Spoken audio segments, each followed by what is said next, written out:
Welcome to Stillwater Chronicles. Tonight, we settle into a story about a train that never reached its final stop. There is something about a train at night that feels like the edge of sleep. The hum of the tracks, the soft, rhythmic rocking, the way the lights inside glow just a little too warm, a little too amber, as if they are trying to hold back the dark outside. If you have ever ridden a late-night train, you know the feeling, that quiet surrender, somewhere between wakefulness and somewhere else entirely. That is where we find Jason. He stepped onto the train at 11:47 p.m., though he couldn't quite remember buying a ticket. He remembered the station, the cold marble floor, the echo of his footsteps, the departure board flickering above him with a single destination. He remembered the door sliding open. And then he was inside, and the train was already moving.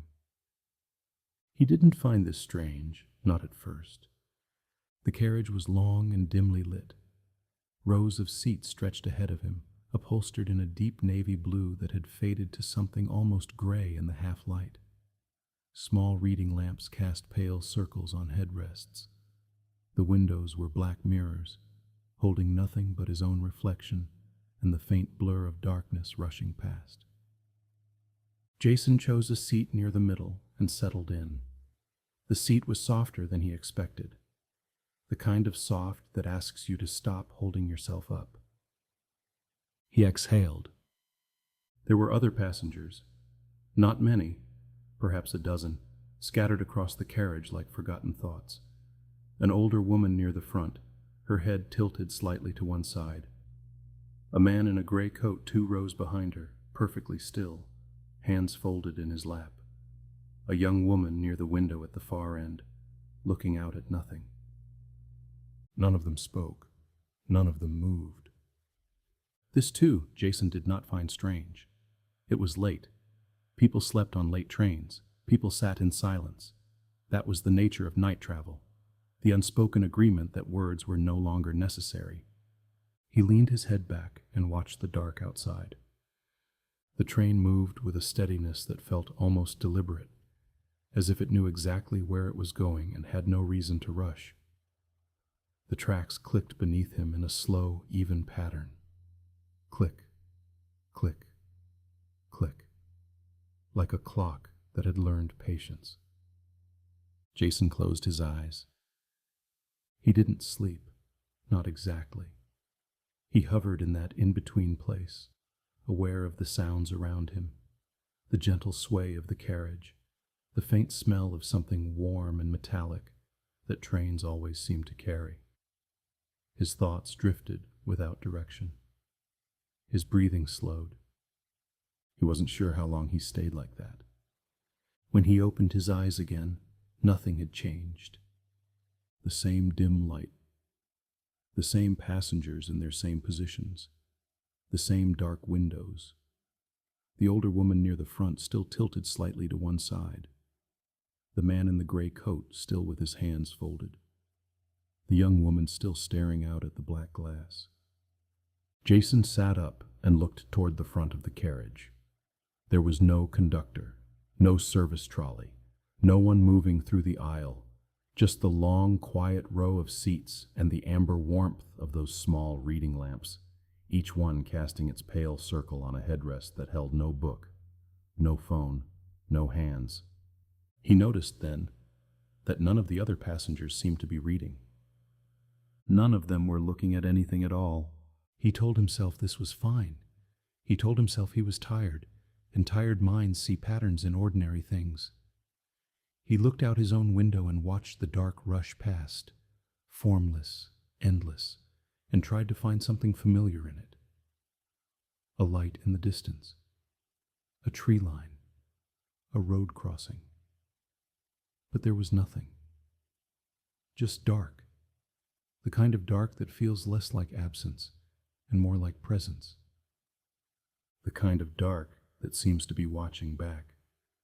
Jason shifted in his seat. He reached into his jacket pocket for his phone.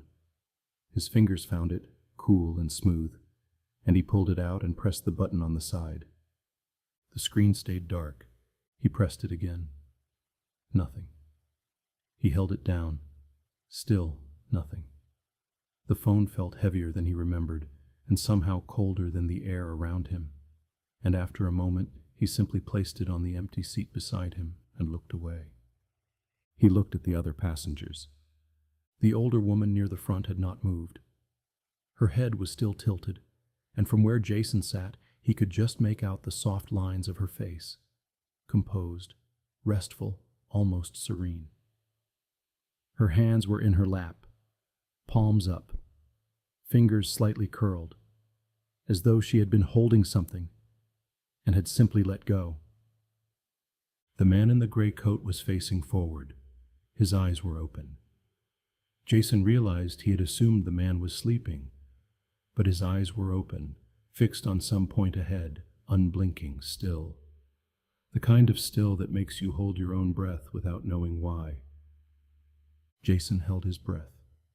He counted to 5, then 10. The man did not blink. Jason looked away. He focused on the sound of the tracks. Click, click, click, still even, still patient. The train had not slowed, had not sped up. It moved with the same steady, dreamlike certainty it had since the moment he boarded. He tried to recall the name of the destination on the departure board, but when he reached for the memory, it slipped, like trying to hold water in an open hand. He could see the board.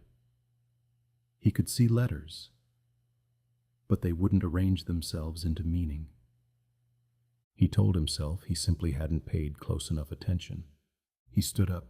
His legs felt heavier than they should have, as though the train's gravity had shifted slightly, as though standing upright required just a little more effort than it used to. He steadied himself against the seat and began to walk toward the front of the carriage. He passed the man in the gray coat. He kept his eyes forward, but in his peripheral vision he watched, and the man did not move, did not turn, did not track him with his gaze, just remained perfectly, utterly still, hands folded, eyes open, facing forward. Jason's footsteps seemed very loud in the silence of the carriage. The carpet absorbed them, but he could feel each one in the soles of his shoes. A small, certain contact with the floor, reminding him that he was real and moving and present. He reached the front of the carriage. There was a door. He pressed the button beside it, and after a moment it slid open with a soft hiss. The next carriage was identical to the one he had just left. Same dim lights, same navy seats, same amber warmth, and passengers, more passengers, sitting in the same perfect stillness. A woman with her hands folded, a child looking at the window, an elderly man with a hat pulled low over his eyes, his chest very still, his hands resting flat on the armrests, like someone who had decided long ago not to hold on to anything. Jason stood in the doorway for a moment. Then he stepped back into the first carriage and let the door slide shut. He walked back to his seat. He sat down. He placed his hands on his knees and looked straight ahead at the back of the seat in front of him, and breathed slowly. The way you breathe when you are trying to convince yourself there is nothing wrong. The train moved on. He thought about the destination. He thought about stations and platforms and the idea of arrival, the fluorescent brightness of a terminus, the sudden stillness when a train finally stops, the sound of people gathering their bags and standing and moving toward doors and toward life. He thought about all of that. He thought about it hard and deliberately, the way you hold on to a thought when the surrounding thoughts are starting to feel uncertain. But the train did not slow. Minutes passed, or perhaps it was longer. Time on the train had a texture he couldn't quite measure. It stretched and compressed like the darkness outside, indifferent to clocks. He looked at the older woman near the front. She had not changed position. Her head was still tilted, her palms still open. And yet, there was something different now, something he couldn't name immediately. He looked at her for a long moment, searching the edges of what was wrong, and then, quietly, without drama, he understood. She was not breathing. He couldn't see her breathing. There was no rise and fall, no gentle movement of her shoulders, no subtle expansion of her chest. She was entirely still, stiller than sleep, stiller than rest, stiller than anything he had ever seen in a living person. And yet she did not look gone. She looked like someone who had simply finished, like a sentence that had come to its natural end. Jason looked at the man in the gray coat. The same stillness, the same open eyes. He looked at the young woman near the far window. The same. One by one, slowly, he looked at every passenger in the carriage.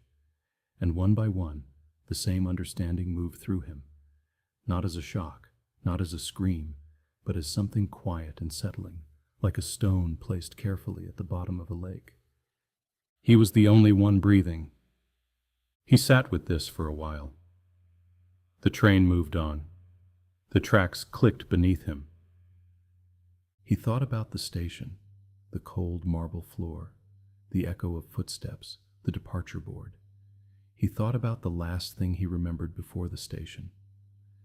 He thought back further and further, and the further he reached, the more the memories thinned, not unpleasantly, not with panic, just gently faded, the way old photographs lose their color over time.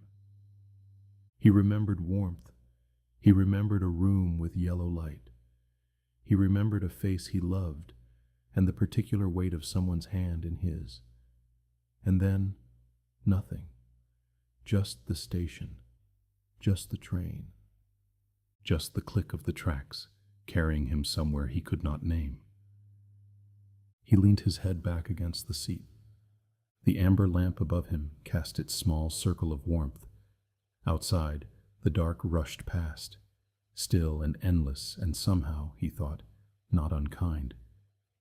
He looked at his reflection in the black glass beside him, a face he recognized, a face that looked, in the low light, like someone who had finally stopped waiting for something. He closed his eyes. The train moved on. He did not wonder anymore when it would stop. He simply listened to the tracks, that slow, steady clicking, like a heartbeat winding gently down, and let himself be carried. And somewhere, far behind him, a station platform grew dark. A departure board flickered, and the name of a destination disappeared, letter by letter, until there was nothing left but a blank white screen and the quiet hum of a building that had stopped waiting for arrivals. The last carriage light faded into the distance, and the night was still. Thank you for listening to Stillwater Chronicles, where even the last journey can be a quiet one.